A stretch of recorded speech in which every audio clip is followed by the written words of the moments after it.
Sebuah bangunan 2 lantai yang dijadikan gudang pabrik sabun herbal di Pulau Gadung, Jakarta Timur pada Kamis malam hangus terbakar. Kebakaran diduga terjadi akibat korsleting listrik pada gudang di lantai 2 yang berisikan tumpukan kardus kemasan sabun. Banyaknya tumpukan kardus sabun yang berada di lantai 2 gedung membuat kobaran api dengan cepat membesar. Diduga kebakaran disebabkan dari korsleting listrik lantaran saat peristiwa terjadi kondisi pabrik sedang tidak beroperasi. Jadi yang terbakar ini di lantai 2, jadi material tumpukan material sabun ini. Jadi terjadi 65 ini mungkin disebabkan oleh korsleting listrik. Petugas pemadam kebakaran yang tiba di lokasi langsung berjibaku memadamkan api. Setelah 1 jam, api berhasil dipadamkan dengan 16 unit mobil dan 80 personil pemadam kebakaran dikerahkan ke lokasi kejadian. Tak ada korban jiwa dalam insiden ini, namun kerugian akibat peristiwa ini diperkirakan mencapai puluhan juta rupiah. Dari Jakarta, Sofyan Firdaus, iNews melaporkan.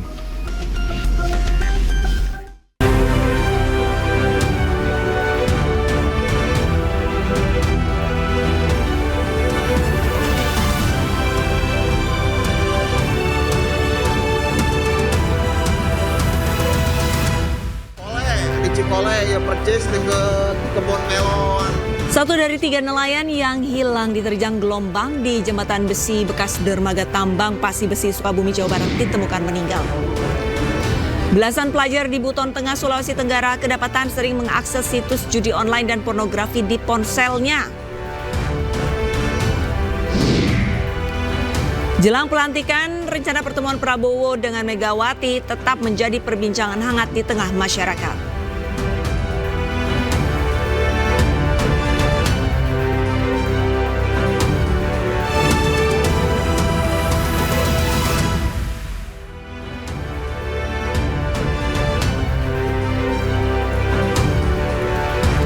Halo, selamat siang pemirsa, apa kabar Anda hari ini? Senang sekali, saya Arlisa Hadi kembali hadir menemani Anda dalam iNews Siang. Dan pemirsa, selain 3 berita utama tadi, iNews Siang juga akan menyuguhkan beragam informasi penting lainnya. iNews Siang hari ini kami awali informasi dari Depok, Jawa Barat, di mana sebuah mobil SUV menabrak minimarket hingga masuk ke dalamnya. Pengemudi diketahui hilang kendali saat diajak ngobrol istri di dalam mobil. Alfa Midi hancur.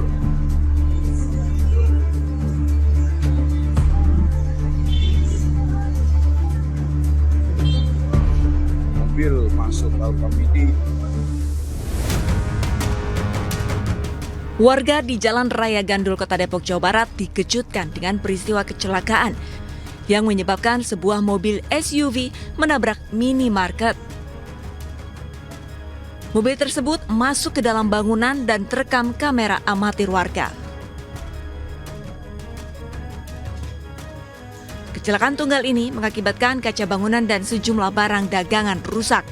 Beruntung tidak ada korban jiwa. Peristiwa terjadi karena pengemudi hilang kendali ketika diajak berbicara dengan sang istri di dalam mobilnya usai bertransaksi di minimarket. Setelah kendaraan berbelanja tol di minimarket Alfa Midi, kemudian yang bersangkutan masuk ke kendaraan, menyalakan kendaraannya, terus kemudian memasukkan persneling. Itu mobil metik. Kemudian tidak mengira bahwa kendaraan tersebut sudah masuk persnelingnya. Kemudian ibunya sedang mengajak ngobrol, sehingga konsentrasi pengemudi menjadi tidak konsentrasi. Pada saat menginjak gas, pertama tidak jalan, kiranya sudah mundur. Namun setelah menginjak gas, ternyata kendaraan tersebut malah maju. Kepolisian masih melakukan penyelidikan guna mengetahui penyebab pasti kecelakaan. Sementara pengemudi mobil telah berkoordinasi dengan pihak minimarket untuk pergantian kerusakan. Dari Depok, Jawa Barat, Iyung Rizky, iNews melaporkan. Kecelakaan beruntun yang melibatkan 2 truk, sejumlah kendaraan bermotor dan warung kopi warga terjadi di Jalan Subang, Bandung, Subang, Jawa Barat. Akibat kejadian ini 2 orang meninggal dunia.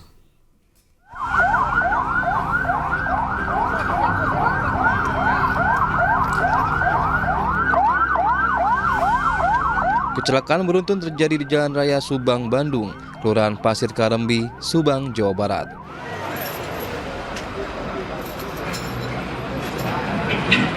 Kecelakaan ini melibatkan 2 dump truk, di mana salah satunya bermuatan batu material. 4 mobil minibus, sejumlah sepeda motor, serta 5 warung kopi milik warga. Akibat peristiwa ini, 2 orang warga meninggal dunia, 1 luka berat, serta 7 orang lainnya luka ringan. Kecelakaan diduga terjadi karena mobil dump truk bermuatan pasir mengalami remblong, sehingga laju mobil tak dapat dikendalikan. Tadi telah terjadi kecelakaan lalu lintas mengakibatkan korban meninggal dunia. Korban meninggal dunia 2 orang, yang tadi pengendara becak yang sedang parkir, kemudian seseorang yang sedang ngopi di depan ruko kopi, kemudian 7 luka ringan dan 1 luka berat. Kendaraan yang terlibat kecelakaan sudah dievakuasi dari lokasi kejadian, sedangkan korban meninggal dunia dan luka dibawa ke RSUD Subang. Dari Subang, Jawa Barat, Yudi Heriawan Juanda, iNews melaporkan. Pemirsa, Operasi Zebra 2024 sudah dimulai di Tulung Agung, Jawa Timur. Razia diwarnai pengendara yang kabur dan membahayakan pengendara lainnya. Di Tebing Tinggi, Sumatera Utara, petugas menemukan pengendara yang membawa narkoba. Sementara di Binjai, petugas hanya menemukan pengendara motor yang membawa muatan lebih.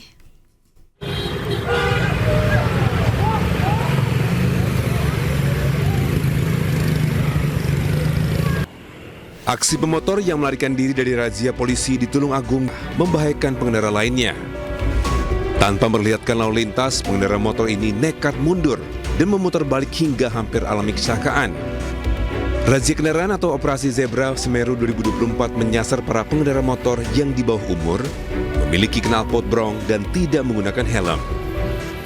Jadi operasi Zebra kita laksanakan mulai tanggal 14 sampai 27. Kita laksanakan operasi yaitu di depan GOR kurang lebih 1 jam. Itu kurang lebih mendapatkan 50 timur lombok di pelanggaran. Jadi tiap hari kita laksanakan baik pagi maupun sore, Mas. Sehingga masyarakat sadar dengan keselamatan lalu lintas dan tidak melanggar. Petugas menghimbau masyarakat tidak perlu melarikan diri karena bisa membahayakan diri sendiri dan orang lain.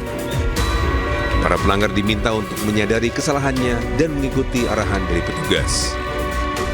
Dari Tulung Agung, Jawa Timur, Anang Agus Faisal, iNews melaporkan.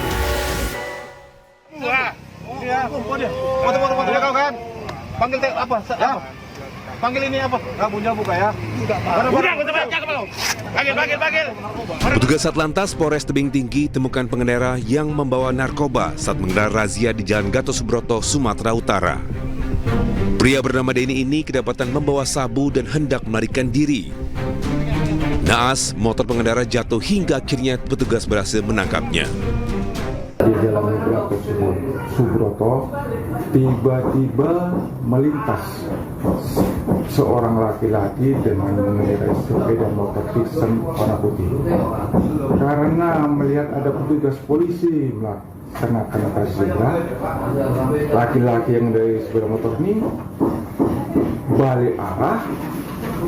Saat balik arah menabrak mobil Avanza. Nah, setelah petugas datang memeriksanya, terdapatlah di sepeda motornya ini di gantungan stang kereta bom, alat isap sabu, dan di alat bom ini ada sisa-sisa narkoba. Selain sabu, petugas pun menemukan alat bukti lainnya berupa bong atau alat isap sabu dan kertas tempat simpan sabu. Kini kasus pengendara narkoba sudah dilimpahkan ke Sat Narkoba guna penyelidikan lebih lanjut. Dari Kota Tebing Tinggi, Sumatera Utara, Abdullah Sani Hasibuan, iNews melaporkan.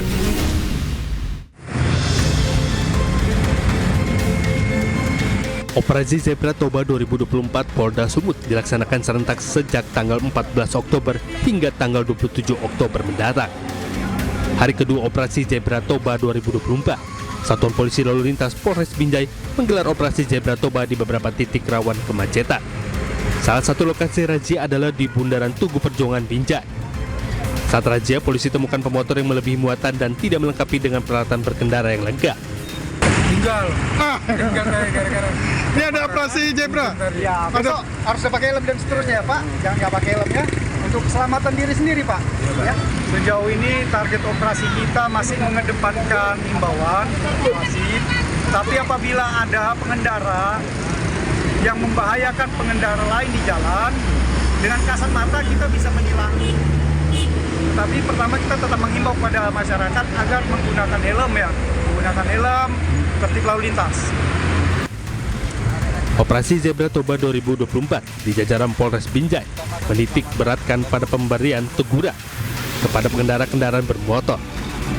Selain itu, razia diharapkan menciptakan warga lebih tertib berlalu lintas dengan melengkapi helm dan spion serta membawa surat-surat kendaraan bermotor. Dari Binjai, Muhammad Zainal Tanjung, iNews melaporkan.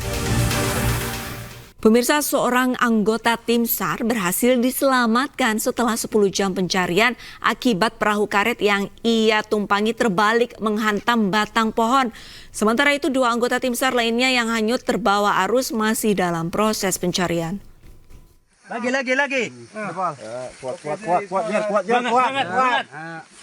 Kuat. Pegang. Buka dulu gendong ke atas.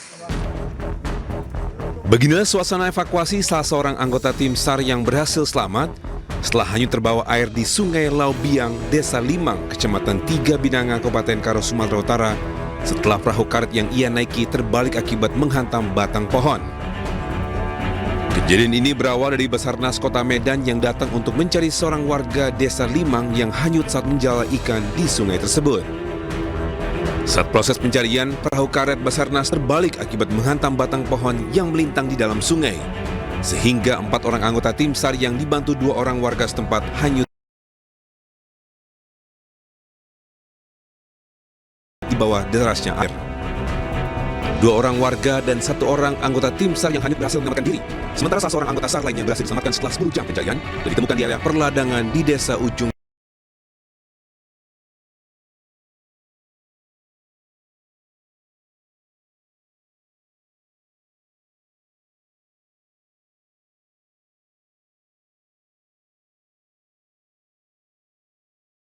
Deleng, Kecamatan Kuta Bulu.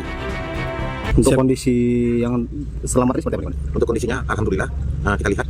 Berarti untuk saat ini total yang masih dicari berapa banyak? Sebanyak 2 orang lagi dari tim SAR Basarnas.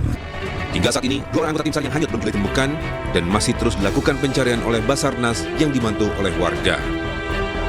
Dari Kabupaten Karo, Sumatera Utara, Eka Hetriansyah, iNews memberitakan.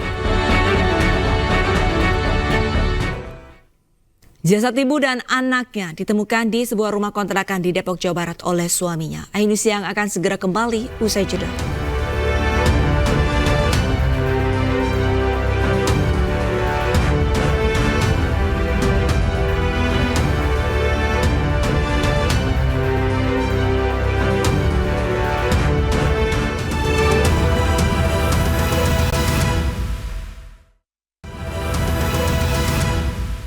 Polisi menggelar razia ponsel milik pelajar di Buton Tengah, Sulawesi Tenggara.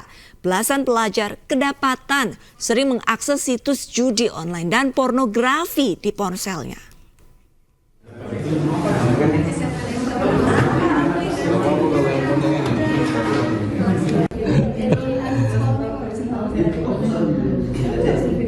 Belasan siswa di sejumlah sekolah di Buton Tengah, Sulawesi Tenggara ketahuan membuka situs pornografi di ponselnya.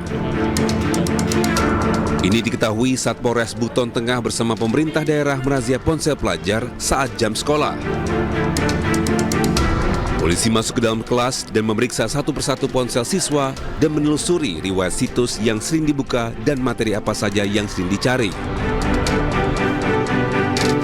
Hasilnya, polisi menemukan riwayat pencarian situs porno di ponsel milik beberapa siswa perempuan dan laki-laki. Kemudian petugas juga menemukan seorang pelajar yang pernah membuka situs judi online. Namun para pelajar berdalih HP-nya sering dipinjamkan kakak atau teman-temannya. Razia ini dilakukan untuk mencegah kasus kejahatan seksual yang marak terjadi pada anak-anak di bawah umur. Hampir semua tadi itu yang terkait dengan pornografi. Kami hadir di sini dengan Pak Kapolres hanya ingin memastikan bahwa anak-anak kita ini tidak terpapar pada pornografi, termasuk judi online dan narkoba saja. Tapi ini merupakan sesuatu yang akan menjadi bahan evaluasi kita lagi. Belasan siswa dan siswi yang terjaring razia kemudian didata dan akan dibina agar tidak mengakses situs dan aplikasi yang tidak sesuai dengan usianya. Sebelumnya pada 9 Oktober lalu, puluhan siswa kedapatan mengakses konten porno, judi online, dan bahkan tergabung dalam grup berbagai konten porno. Dari Buton Tengah, Sulawesi Tenggara, Andi Eba, iNews melaporkan. Satreskrim Polres Cirebon Kota, Jawa Barat berhasil mengungkap kasus dugaan tindak pidana eksploitasi anak melalui live streaming konten asusila. Para tersangka menggunakan modus lowongan pekerjaan palsu.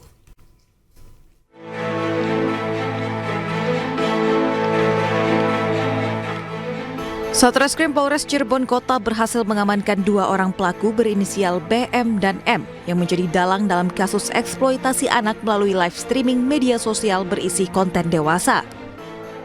Dari hasil pemeriksaan sementara, kedua pelaku telah melakukan aksinya selama 7 bulan. Modus yang dilakukan para tersangka dengan berpura-pura menawarkan dan membuka lowongan pekerjaan di media sosial. Lowongan kerja yang ditawarkan itu berkenaan dengan fashion atau busana. Tapi setelah kemudian di-chat, kemudian dikirimkan pesan, disampaikan oleh para tersangka ini bahwa lowongan kerja tersebut sudah penuh dan ditawarkan kepada mereka untuk apakah mereka ingin masuk ke dalam timnya mereka di dalam membuat konten dewasa. Para korban diiming-imingi penghasilan atau bonus sebanyak 5 juta jika mereka mendapatkan gift dari penonton. Selama beroperasi 7 bulan, kedua pelaku berhasil meraup keuntungan sebanyak 100 hingga 150 juta rupiah. Dari Cirebon, Jawa Barat, Miftahudin, iNews melaporkan. Jelang pelantikannya, rencana pertemuan Prabowo Subianto dengan Megawati Soekarno Putri tetap menjadi perbincangan hangat di tengah masyarakat. Informasi selengkapnya usai jeda.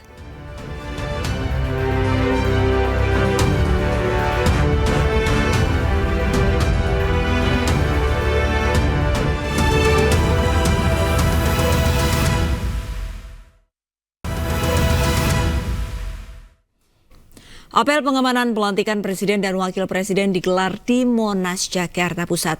Panglima TNI Jenderal Agus Subianto dan Kapolri Jenderal Listio Sigit Prabowo memimpin apel tersebut.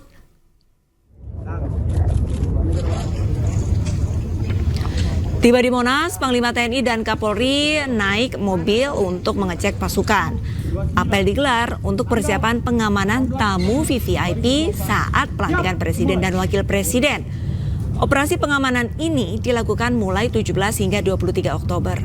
Total ada 24.200 personel yang dikerahkan untuk operasi pengamanan. Presiden dan Wakil Presiden terpilih Prabowo Subianto dan Gibran Rakabuming Raka akan dilantik di gedung MPR pada 20 Oktober 2024. Melaksanakan apel kesiapan dalam rangka pelaksanaan pengamanan pelantikan Presiden. Jumlah personil dari TNI 100.000. Kita mitigasi terus sebelum nanti pelaksanaan dan setelah kegiatan acara terkait dengan ancaman tersebut. Kita koordinasi dengan Polri dan satuan intelijen yang ada di wilayah. Personel yang melaksanakan kegiatan pengamanan kurang lebih 15.000. Hari ini tergabung dalam apel gelar pasukan ini kurang lebih sekitar 2.000, karena yang lain sudah kita tugaskan untuk melaksanakan inset di titiknya masing-masing. Tentunya di dalam pengamanan kali ini kita terbagi menjadi 8 satgas, dan kemudian tentu yang harus kita antisipasi adanya potensi masyarakat yang akan melaksanakan kegiatan, tentunya ada yang bentuknya ikut. Direktur Jenderal Kependudukan dan Pencatatan Sipil Kemendagri Teguh Setiabudi resmi dilantik sebagai PJ Gubernur Jakarta menggantikan Heru Budi Hartono. Serah terima jabatan ini dilakukan di Kementerian Dalam Negeri Jakarta. Direktur Jenderal Kependudukan dan Pencatatan Sipil Kementerian Dalam Negeri Teguh Setiabudi dilantik sebagai pejabat Gubernur Jakarta menggantikan pejabat sebelumnya Heru Budi Hartono. Teguh mendapatkan dukungan dari mayoritas fraksi di DPRD Jakarta untuk menjadi PJ Gubernur Jakarta. Terdapat 8 fraksi DPRD yang mengusulkan Teguh, yakni PKS, Gerindra, Golkar, PKB, P3, PAN, Demokrat, Perindo, PSI, dan Nasdem. Teguh menyingkirkan calon lainnya, yakni PJ Gubernur Kalimantan Timur, Akmal Malik, dan PLT Sekjen Kemendagri, Tomsi Thohir.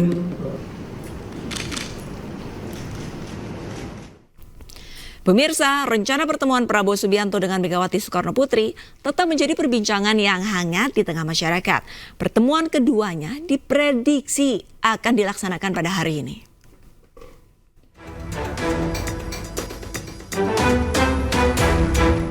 Di hari ulang tahunnya, rencana pertemuan Presiden RI terpilih Prabowo Subianto dengan Ketua Umum PDI Perjuangan Megawati Soekarno Putri kembali menguat.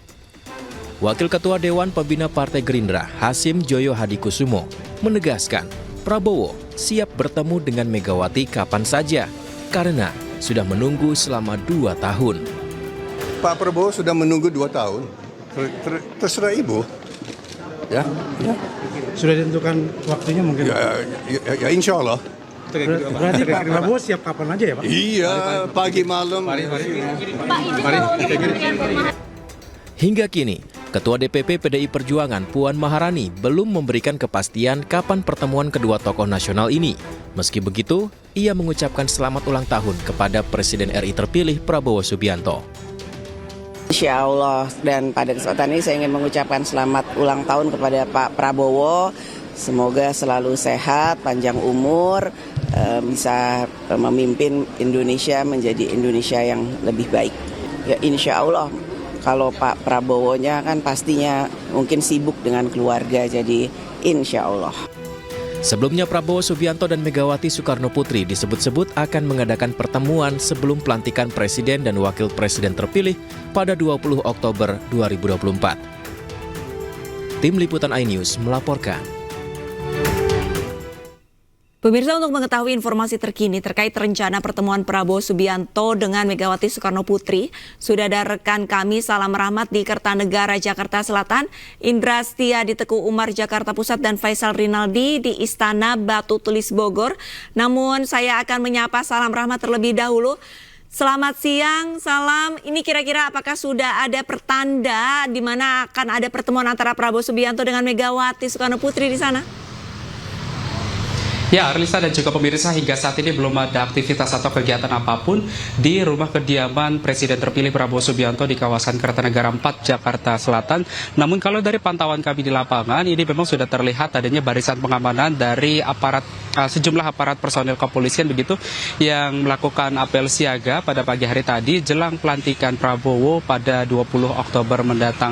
Hingga saat ini juga belum ada informasi lebih lanjut atau juga konfirmasi begitu terkait dengan rencananya Prabowo untuk melakukan pertemuan dengan Ketua Umum PDI Perjuangan Megawati Soekarno Putri, yang memang hingga saat ini kami juga belum mengetahui apakah pertemuan ini akan dilangsungkan di Kertanegara atau di Teguh Umar ataupun juga di Istana Batu Tulis di Bogor, Jawa Barat. Namun kalau dari pantauan kami di lapangan, Arlista, bahwa tadi pada pukul 11:10 waktu Indonesia bagian Barat, ini memang mobil dari Prabowo ini sudah keluar dari kediamannya begitu, yang memang kami juga belum mengetahui lebih lanjut kemana perginya dari mobil tersebut, apakah akan mengarah ke Teguh Umar ataupun juga ke Batu Tulis Bogor ataupun juga ke tempat lainnya. Kami juga belum mengonfirmasi lebih lanjut terkait dengan hal tersebut.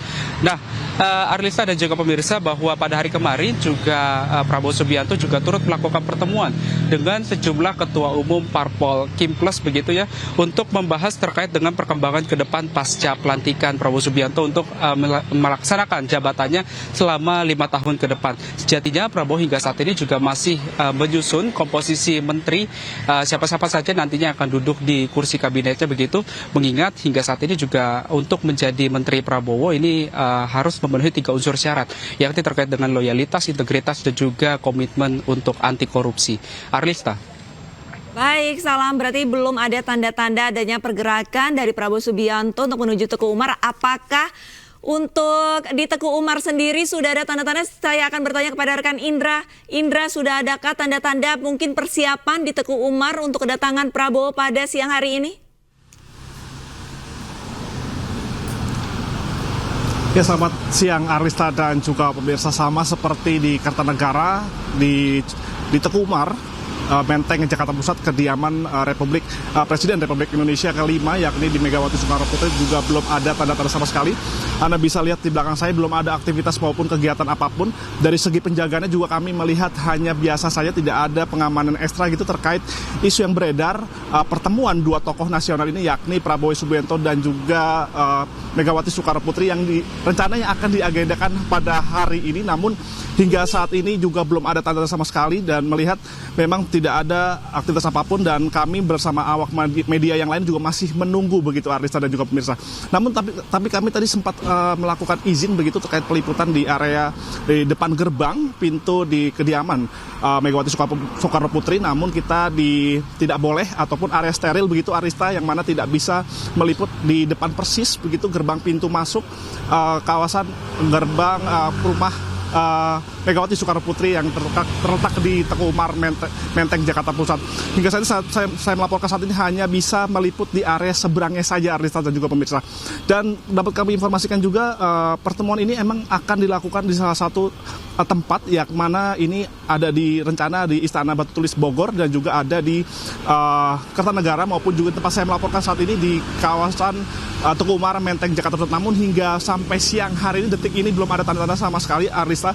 Dan nanti kami akan update kembali terkait perkembangan apakah pada hari ini pertemuan tokoh nasional ini akan benar-benar berlangsung begitu, Arlista. Nanti kita akan update kembali. Dan memang rencananya Prabowo Subianto ini presiden terpilih di periode 2024 hingga 2029 ini akan tidak hanya berencana untuk bertemu dengan Presiden kelima Republik Indonesia, yakni Megawati Soekarno Putri, namun juga Prabowo Subianto juga akan bertemu dengan Susilo Bambang Yudhoyono. Sementara itu dapat kami informasikan, Arlista. Baik, terima kasih banyak informasinya Indra. Berarti belum ada tanda-tanda ataupun ekstra pengamanan di Teguh Umar. Lantas apakah kira-kira Faisal Rinaldi ini bisa menginformasikan untuk di Istana Batu Tulis Bogor sudah ada tanda-tanda mungkin pertemuan Prabowo Subianto dengan Megawati Soekarno Putri akan dilaksanakan di sana, Faisal? Ya, Arlista, sama seperti kedua titik yang tadi disampaikan, untuk di Istana Batu Tulis memang juga tidak ada tanda-tanda pertemuan antara Prabowo Subianto dan juga Megawati Soekarno Putri pada siang hari ini. Kami memantau di sini, Arlista, sejak pagi tadi nampaknya untuk situasinya memang masih sama, masih tampak sepi di depan Istana Batu Tulis Bogor, Jawa Barat. Pantauan kami di sini sejak pagi tadi, Arlista, tepatnya di pintu utama atau di gerbang masuk, untuk aktivitas pun juga tidak ada aktivitas yang begitu berarti di sini. Untuk kendaraan yang keluar masuk pun juga tidak banyak. Tadi kami memantau di sini. Untuk pengamanan pun juga demikian. Untuk penjagaan ini tidak ada pengamanan ataupun penjagaan yang begitu menonjol di sekitar lokasi atau di Istana Batu Tulis ini. Memang untuk sementara belum ada informasi resmi apakah Prabowo Subianto dan juga Megawati Soekarno Putri akan bertemu di sini pada siang ini atau kapan. Ini ini belum ada informasi secara resmi yang kami dapatkan. Memang Arista dan juga pemirsa, Presiden terpilih Prabowo Subianto dan juga Ketua Umum PDI Perjuangan Megawati Soekarno Putri hingga saat ini pertemuannya memang belum terrealisasi. Memang kemarin atau tepatnya pada Kamis 17 Oktober 2024 yang juga merupakan hari ulang tahun Prabowo Subianto yang ke-73, ini disebut-sebut merupakan pertemuan, akan terjadi pertemuan antara kedua tokoh negara tersebut. Namun ketiga lokasi kemarin kami juga memantau di Kertanegara, kemudian juga di Tekumar dan juga di Istana Batu Tulis, ini memang tidak ada pertemuan antara kedua tokoh negara tersebut hingga malam hari. Dan Arista dan juga pemirsa, memang pertemuan antara kedua tokoh negara ini bukanlah pertemuan biasa, karena memang jika pertemuan ini benar-benar terjadi, maka disebut-sebut adalah jika pertemuan ini terjadi, PDI Perjuangan ini memberi sinyal bahwa akan mendukung pemerintahan Prabowo Subianto dan juga sekaligus bergabung dengan pemerintahan Prabowo Gibran untuk 5 tahun ke depan. Karena informasi saja, Arista dan juga pemirsa, untuk saat ini PDI Perjuangan memang belum menentukan sikapnya. Apakah akan mendukung ataupun sekaligus bergabung dengan pemerintahan Prabowo Gibran atau justru akan berada di jalur oposisi. Nah, ini yang kita masih tunggu sama-sama, Arista, terkait dengan pertemuan kedua tokoh negara tersebut. Untuk saat ini demikian, Arista, informasi dari Istana Batu Tulis, Bogor, Jawa Barat. Demikian, kembali ke Anda. Baik, terima kasih banyak informasinya Faisal Rinaldi langsung dari Istana Batu Tulis Bogor, Jawa Barat. Dan sebelumnya sudah ada rekan kami Salam Rahmat dan juga Indra. Terima kasih, kami masih akan terus menanti update terkini pertemuan dari Prabowo Subianto dengan Megawati Soekarno Putri. Selamat kembali bertugas. Baik, kita ke informasi selanjutnya, pemirsa. Sejumlah calon menteri dan wakil menteri menerima pembekalan oleh Presiden Republik Indonesia terpilih Prabowo Subianto di Padepokan Garuda Yaksa, Hambalang, Jawa Barat. Sesi kali ini merupakan hari kedua setelah sebelumnya sejumlah tokoh juga telah diberikan pembekalan.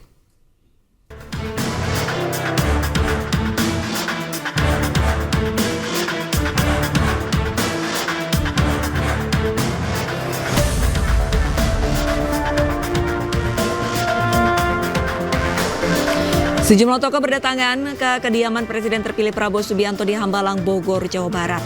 Kedatangan mereka untuk menerima pembekalan hari kedua.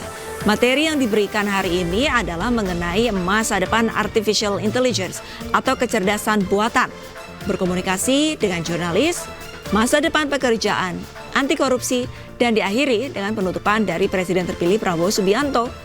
Pembekalan dilakukan agar para pejabat di pemerintahan Prabowo Gibran memahami arah kebijakan pemerintahan ke depan. Menekankan prioritas apa yang akan dijalankan oleh pemerintahan ini ke depan, dan mendengar tadi berbagai narasumber, ada yang berbicara tentang pemberantasan korupsi dari perspektif internasional, kemudian the future of artificial intelligence (AI), kemudian ada juga yang menyampaikan kisah sukses pertumbuhan ekonomi yang impresif di Dubai. Jadi kami satu hari ini dibukakan perspektifnya, disamakan frekuensinya, dan kita lebih memahami apa yang diinginkan oleh Presiden terpilih, kira-kira begitu. Penting yang saya sampaikan adalah kegiatan ini sangat luar biasa ya. Ini yang belum pernah terjadi, karena Pak Prabowo itu mengumpulkan kita ini, ternyata beliau itu menginginkan adanya teamwork. Ada kerjasama di antara semua para menteri maupun wakil menteri. Jadi bayangkan aja kalau kita bekerja tanpa harus tidak mengenal satu sama lain, nggak mungkin kita kerjasama kan. Jadi dengan ini sekaligus satu lempar dua kena itu. Pertama, kita menjadi kenal satu sama lain, berinteraksi, saling berbicara, berdiskusi, sehingga nanti dalam pelaksanaan kerja kita akan menjadi lebih luas, lebih lancar. Nah, di samping itu kita juga tadi mendapat beberapa pencerahan-pencerahan daripada pembicara-pembicara yang sangat bagus sekali. Ya, topik-topiknya yang macam-macam, ada mengenai korupsi, ada mengenai soal ekonomi, ada mengenai AI ya, artificial intelligence dan sebagainya. Pemirsa, pembekalan calon menteri dan wakil menteri digelar selama 2 hari. Di hari pertama, pembekalan tidak hanya membahas isu nasional tetapi juga isu global.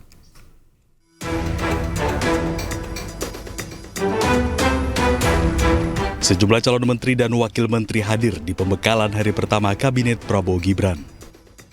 Tidak hanya dihadiri oleh Presiden RI terpilih Prabowo Subianto, Wakil Presiden RI terpilih Gibran Rakabuming Raka juga hadir dalam pembekalan hari pertama.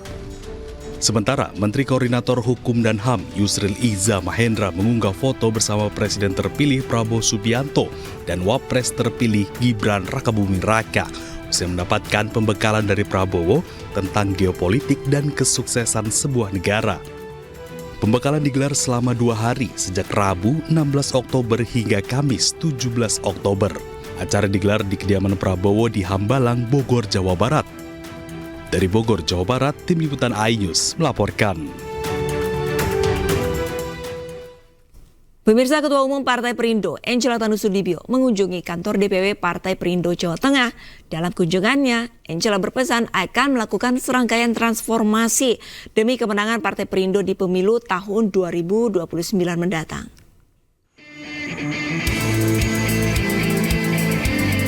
Kedatangan Ketua Umum DPP Partai Perindo Angela Tanusudibio bersama Waketum Michael Victor Sianipar disambut hangat oleh jajaran pengurus DPW Partai Perindo Jawa Tengah. Angela juga berkesempatan mengunjungi beberapa ruangan kantor DPW yang kini diketuai Bambang Anto Wibowo. Angela Tanusudibio yang juga Wakil Menteri Pariwisata dan Ekonomi Kreatif akan melakukan serangkaian perubahan struktural di tingkat pusat hingga daerah, serta melakukan transformasi sumber daya manusia dalam partai berlambang Rajawali mengembangkan sayap ini. Target saya di akhir tahun, di mana kita akan melakukan puncak perayaan dari HUT Partai Perindo, di situ akan kita umumkan struktur beserta para pengurus pusat yang baru. Akan dilanjutkan dengan evaluasi serentak. Seluruh pengurus DPW dan DPD Partai Perindo Jawa Tengah berkomitmen untuk lebih bekerja keras dan membawa berbagai program yang mensejahterakan masyarakat. Dari Semarang, Jawa Tengah, Kristadi, iNews melaporkan. Pemirsa, selanjutnya iNews yang akan dibawakan oleh rekan saya Togi Sinaga. Selamat siang Togi, ini kira-kira ada informasi. Halo, selamat siang Arlista.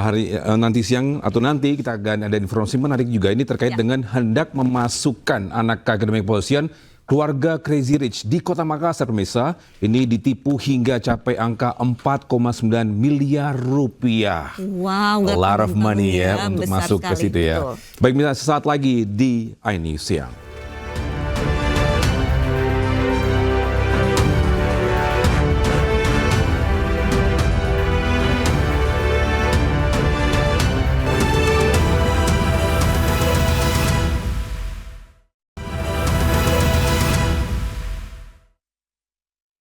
Ya, terima kasih masih bersama kami di iNews Siang. Pemirsa, hendak memasukkan anak akademi kepolisian. Keluarga Crazy Rich, pengusaha skincare ternama di Kota Makassar, Sulawesi Selatan, kena tipu hingga capai angka 4,9 miliar rupiah, disertai sejumlah emas batangan dan perhiasan bernilai fantastis.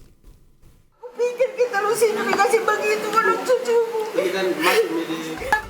Tangis Hajah Rosdiana, perwakilan keluarga pengusaha skincare ternama di Kota Makassar, pecah. Di hadapan wartawan, ia menceritakan uang dengan total angka 4,9 miliar rupiah, disertai emas batangan dan perhiasan secara bertahap diberikan ke seorang wanita bernama Andi Fatmasari Rahman, yang kini ditahan pihak kepolisian Polrestabes Makassar. Andi ditahan atas kasus tindak pidana penipuan pengurusan penerimaan Taruna Akademi Kepolisian atau Akpol tahun 2024. Ia menawarkan diri hingga menjanjikan anak Crazy Rich Makassar bernama Gonzalo Al-Ghazali, 19 tahun, lulus dengan catatan wajib menyetor sejumlah uang dan juga barang bernilai fantastis sebagai alat mempermulus jalan hingga masuk menjadi Taruna Akademi Kepolisian. Terkait dengan cucu saya mendaftar Akpol, janji bahwa dia akan lulus karena dia itu atas namakan Pak Sahroni backgroundnya. Jadi saya ini percaya karena dia selalu. Pak Sahroni, Bu? Ya. Mengaku sebagai apanya Pak Sahroni? Dia itu mengaku dia dekat sama Pak Sahroni. Ya. Begitu 2 bulan saya kenal, dia bilang saya sudah dikasih sama Pak Sahroni. Ya begitu, makanya kita ini percaya. Karena dia satu-satunya kata anak ada jatahnya Pak Sahroni, 1 orang bisa masuk Akpol melalui dengan Kapolri. Akal bulus pelaku terbongkar usai sang anak mengetahui namanya tidak lulus dalam tahapan seleksi. Pelaku yang ditahan polisi saat ini tengah jatuh sakit dan dalam perawatan di Rumah Sakit Bayangkara, Kota Makassar. Dari Makassar, Syahrul Adiaksa, iNews melaporkan. Bisa seorang pekerja proyek di Tangerang Selatan, Banten menemukan bayi di dalam plastik berwarna putih. Sementara di Pekanbaru Riau, warga menemukan bayi di dalam kardus yang tergeletak di semak belukar.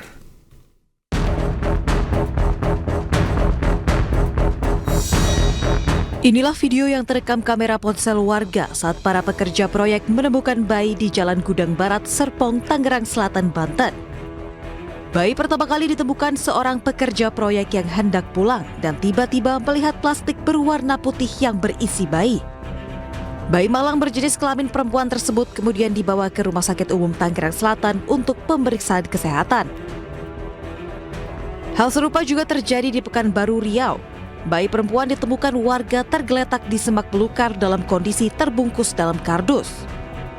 Bayi pertama kali ditemukan oleh seorang warga yang mendengar suara bayi saat sedang berjalan pulang. Untuk kondisi bayi waktu ditemukan masih ada tuh tali pusar itu, hari-hari itu. Ini bayi ini perkirakan umurnya kiranya 4 hari baru, 3 hari atau 4 hari, ya. Karena tali pusarnya hari-hari masih belum lepas, masih ada di pusar itu. Dan bayi dalam keadaan sehat lah, ya. Ukuran bayi itu nampaknya dan yang normal lah, kekaranya 30-an 40-an lah panjang bayi itu, kulit putih lah. Saat ini polisi masih memeriksa saksi-saksi untuk mencari orang tua bayi. Tim Liputan iNews melaporkan. Ya, sementara itu seorang anggota tim SAR berhasil diselamatkan setelah 10 jam pencarian akibat perahu karet yang ia naiki terbalik menghantam batang pohon. Sementara itu 2 anggota tim SAR lainnya yang hanyut terbawa arus masih dalam proses pencarian. Lagi. Kuat.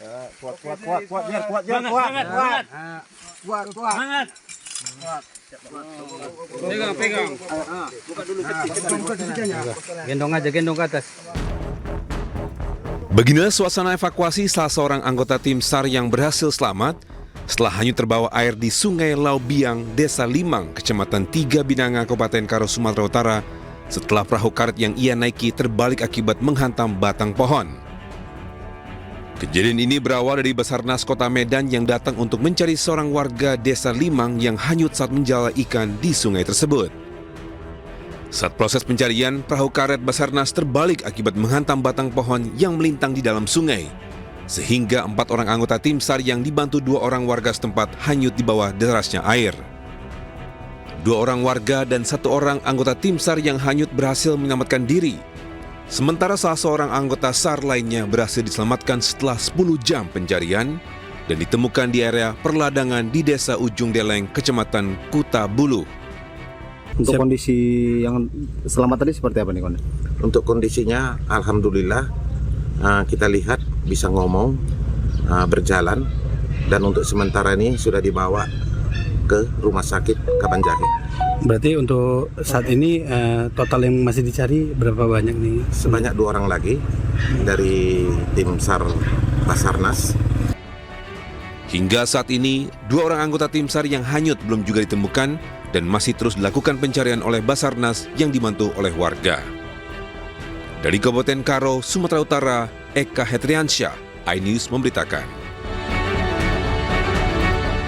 Usai hanya membawa 1 poin dari 2 laga tandangan putaran ketiga kualifikasi Piala Dunia 2026 zona Asia, Timnas Indonesia kembali ke tanah air. Sesaat lagi di iNews Siang.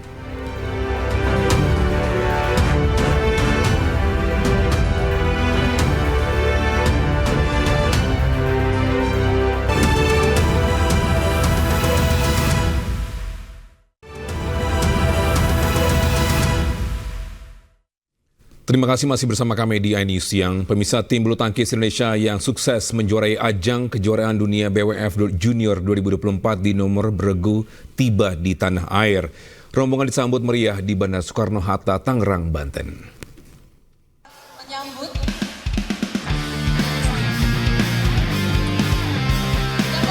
Tim bulu tangkis Indonesia yang sukses menjuarai ajang kejuaraan dunia BWF Junior 2024 di nomor beregu tiba di tanah air. Skuad Merah Putih yang terdiri dari 28 atlet dan 18 ofisial disambut sebagai pahlawan usai membawa pulang Piala Suhandinata. Para pahlawan bulu tangkis ini satu persatu mendapat kalungan bunga yang diberikan secara bergantian oleh Ketua Harian PPPBSI Alex Tirta, Wasekjen Edi Soekarno, dan Kabid Binpres Riki Subagja. Ketua Harian PPPBSI Alex Tirta menyebut prestasi tim junior Indonesia yang memboyong Piala Suhandinata 2024 adalah prestasi yang luar biasa. Keberhasilan tersebut menunjukkan bahwa pemain-pemain junior Indonesia tidak hanya memiliki kualitas teknik dan fisik yang bagus, tetapi juga membuktikan bahwa pemain junior kita memiliki kekompakan dan mentalitas yang sangat tangguh.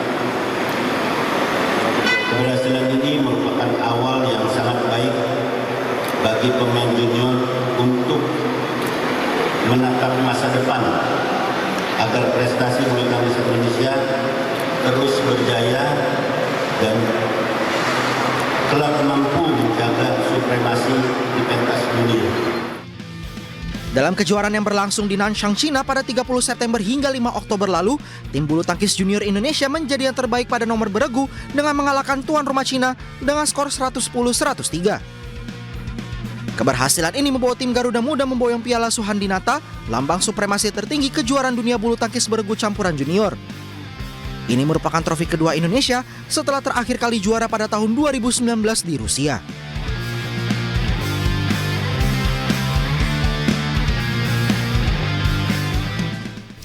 Bisa usai hanya membawa 1 poin dari 2 laga tandang putaran ketiga kualifikasi Piala Dunia 2026 zona Asia, Timnas Indonesia kembali ke tanah air. Manajer Timnas Sumarji ini mengaku kecewa dengan hasil yang didapat. Meski begitu, ia meminta kepada para pemain agar jangan sampai terulang kembali, tetap fokus dan kompak.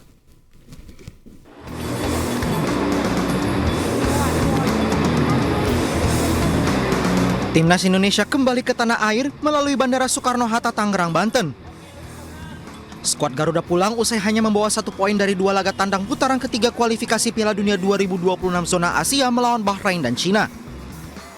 Manajer Timnas Sumarji mengaku kecewa dengan hasil yang didapat.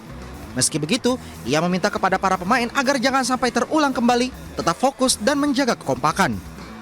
Jadi 2 pertandingan Bahrain dan Cina, terlebih lawan Cina itu betul-betul kita kecewa ya, tetapi kita sudah merasakan itu dan sudah kita betul-betul kita ke depan jangan terulang kembali seperti itu, karena persoalan itu sangat betul-betul mengganggu kita semuanya dan kenapa akhirnya jadi hasilnya tidak baik. Tentu yang penting adalah bagaimana kekompakan di tim dan juga kebersamaan itu penting banget. Dari 2 laga tandang, Indonesia bermain imbang 2-2 melawan Bahrain dan kalah 1-2 dari Cina pada grup C putaran ketiga kualifikasi Piala Dunia 2026 zona Asia. Hasil ini membuat Indonesia berada di peringkat 5 klasemen sementara dengan 3 poin. Meski begitu, asa skuad Garuda untuk terbang ke Piala Dunia 2026 masih terbuka. Indonesia akan melanjutkan petualangan mereka di kualifikasi pada November mendatang dengan menjamu Jepang dan Arab Saudi. Sementara itu pelatih tim nasional sepak bola Indonesia usia 20 tahun Indra Syafri ini memberikan kursus singkat ke pemain futsal pelajar di Bandung, Jawa Barat. Dalam turnamen antara pelajar ini, SMA Negeri 18 Bandung menjadi juara usai mengalahkan SMA Negeri 1 Soreang.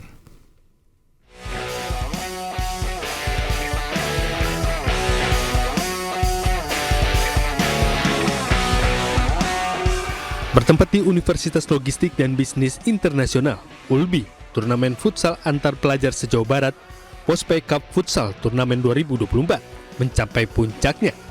SMA Negeri 18 Kota Bandung bertemu SMA Negeri 1 Soreang. Pada pertandingan yang berlangsung sengit ini, SMA Negeri 18 Kota Bandung akhirnya mengkadaskan perlawanan SMA Negeri 1 Soreang dan menang dengan skor 3-1. Sebelum babak final digelar, pelatih tim nasional usia 20 tahun Indra Syafri memberikan kuliah umum dan kursus singkat. Menurut Coach Indra, futsal bukan hanya soal mencetak gol, tetapi juga tentang bagaimana membangun karakter melalui kerjasama tim dan kepemimpinan.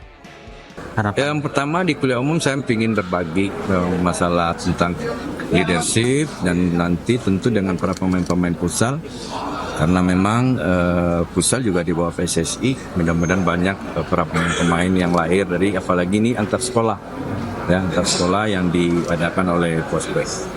Nah ini untuk attract anak-anak SMA agar pertama yang mengenal Ulbi kan gitu. Apa sih Ulbi itu, di mana lokasinya, di mana kampusnya dan seterusnya. Nah ini maka futsal ini adalah cara yang paling efektif untuk menjaring mahasiswa baru untuk Ulbi. Saya rasa itu. Jadi itu dua. Yang ketiga kita memang mendukung PSSI ya dalam mengembangkan talent bola gitu ya, terutama di futsal ya. Memang agak beda ya talent futsal dengan talent bola lapangan kan agak beda. Nah dan kebetulan juga kita punya Coach Indra Safri ya. Coach Indra Safri ini dulu karyawan POS. Nah. Turnamen ini merupakan bentuk komitmen dari PT POS Indonesia, Ulbi dan Pospei dalam mendukung tubuhnya atlet-atlet futsal unggulan nasional yang berjiwa kompetitif, memiliki jiwa kepemimpinan, mampu bekerja sama secara solid dan berprestasi. Dari Bandung, Jawa Barat, Sondi Agung Ainus melaporkan.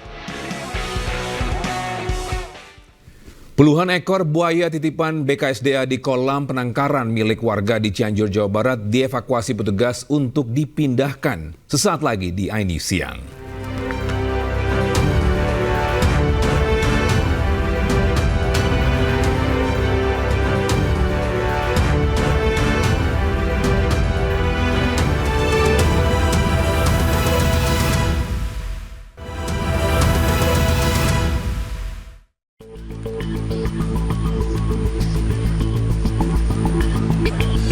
Seperti inilah petugas BKSDA saat melakukan evakuasi buaya dari kolam penangkaran milik warga di Kampung Gunung Calung, Cianjur, Jawa Barat.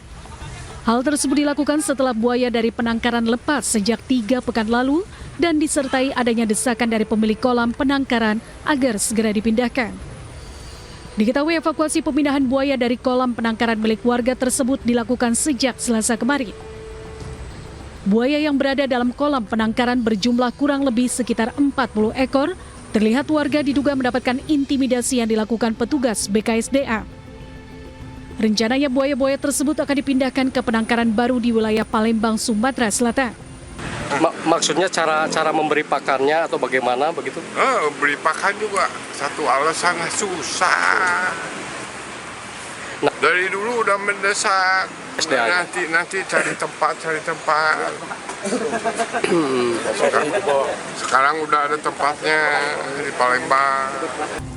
Jumlah awal buaya yang ada di dalam kolam sebanyak 80 ekor dipastikan tidak utuh lantaran hewan buas tersebut selain bersifat kanibal, sejumlah buaya juga sebelumnya pernah ditemukan dalam kondisi mati. Pemindahan buaya tersebut dari kolam penangkaran lantaran kolam akan ditutup oleh tanah. Dari Cianjur, Jawa Barat, Muhammad Andi Iksan, iNews melaporkan. Pemirsa, polisi meringkus 1 pelaku spesialis pencurian sepeda motor di Jalan Raya Citayam, Kota Depok. Penangkapan pelaku curanmor berlangsung dramatis. Dan bisa informasi ini sekaligus menutup iNews siang hari ini. Dan cuplikan tayangan berita iNews dapat Anda saksikan di kanal YouTube @official iNews. Dan selanjutnya Anda akan menyaksikan Kawal Pilkada bersama Aulia Wardani dan saya Togi Sinaga pamit undur diri. Terima kasih dan sampai jumpa.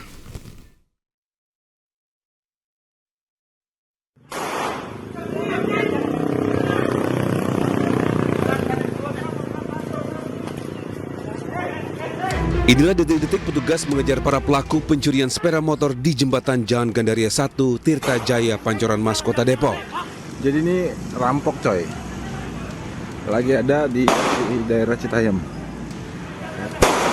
Pelaku langsung kabur, melompat ke aliran kali saat dikejar petugas. Polisi melepaskan tembakan peringatan, mengejar pelaku hingga mengundang perhatian warga. Rampok bang. 1 pelaku diringkus petugas di aliran kali, sementara 1 pelaku lainnya di warung melarikan diri.